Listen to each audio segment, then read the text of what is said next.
আমি একটা কোনায় দাঁড়িয়ে দেখছিলাম দুটি ছেলে গেরুয়া বসন পরে মন্দিরের সিঁড়ি মুছছিল।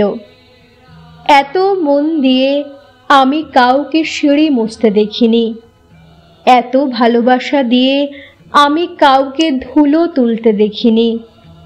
সিঁড়ি নয়, যেন জননীর ত্বক থেকে ধুলো তুলছিল।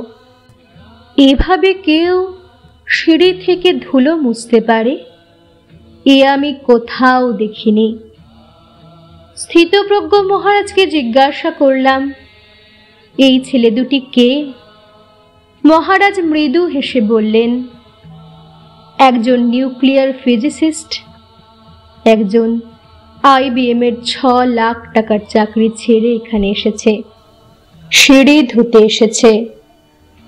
যে সিঁড়ি দিয়ে মানুষ ওপরে ওঠে তা যেন পরিষ্কার হয়।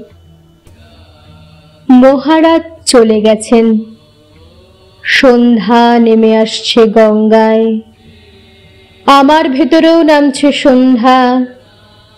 সারা পৃথিবীতে এত সিঁড়ি, সিঁড়িতে সিঁড়িতে এত দাগ, এত ক্রোধ, এত অপমান।